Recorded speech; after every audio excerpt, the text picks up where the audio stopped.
दिल्ली की सियासत बीते कुछ साल से बीजेपी वर्सेस आम आदमी पार्टी होती रही है, मगर अब सियासी फ्रेम में कांग्रेस भी आ चुकी है।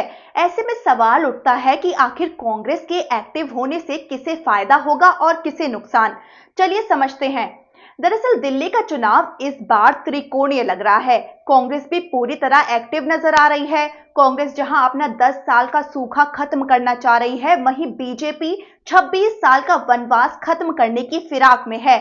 आम आदमी पार्टी इस बार भी जीत की उम्मीद लगाए बैठी है।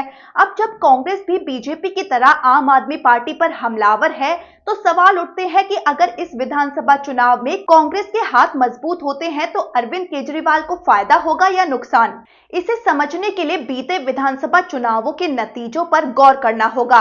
2011 में अन्ना हजारे आंदोलन से जन्मी आम आदमी पार्टी ने पहली बार दिल्ली का चुनाव 2013 में लड़ा था। तब तक कांग्रेस की सरकार थी।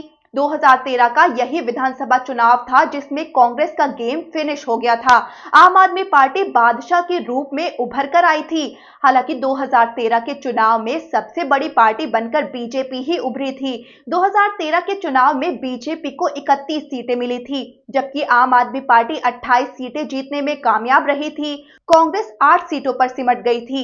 वोट फीसदी के लिहाज से देखें तो बीजेपी को 34%, आम आदमी पार्टी को 30% और कांग्रेस को 25% वोट मिले थे। 2013 के चुनाव में भले ही कांग्रेस को सीटें कम मिली थी, मगर वोट फीसदी सही था। इसको पाटने के बाद ही आम आदमी पार्टी की राह आसान हो सकती थी। इसका मतलब ये था कि अगर कांग्रेस को जो वोट मिले थे वो अगर आम आदमी पार्टी को मिलते तो उस वक्त भी केजरीवाल की पार्टी ही सबसे बड़ी पार्टी बनती। 2015 के चुनाव में आम आदमी पार्टी का काम बन गया। इस चुनाव में कांग्रेस का वोट फीसदी काफी कम हुआ। इसका मतलब ये था कि आम आदमी पार्टी की ओर ये स्विंग हो गया। 2015 में कांग्रेस काफी कमजोर हो गई। इसका फायदा सीधे तौर पर आम आदमी पार्टी को मिला। आम आदमी पार्टी ने उस चुनाव में 70 सीटों में से 68 सीटों पर जीत दर्ज की थी।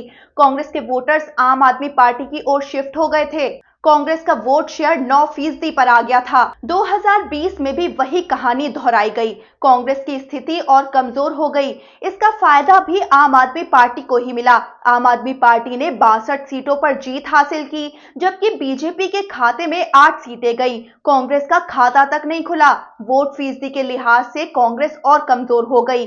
कांग्रेस दिल्ली में करीब 5% वोटों पर सिमट गई। इन चुनावी नतीजों से ये साफ है कि कांग्रेस जब जब कमजोर हुई है, इसका सीधा फायदा अरविंद केजरीवाल की आम आदमी पार्टी को ही मिला है। ऐसे में अरविंद केजरीवाल को ये साफ एहसास है कि अगर कांग्रेस फ्रंट फुट पर आई और मजबूत हुई तो नुकसान आम आदमी पार्टी को ही होगा। यही वजह है कि अरविंद केजरीवाल नहीं चाहते हैं कि कांग्रेस दिल्ली की सियासत में फ्रंट फुट पर आकर बैटिंग करे।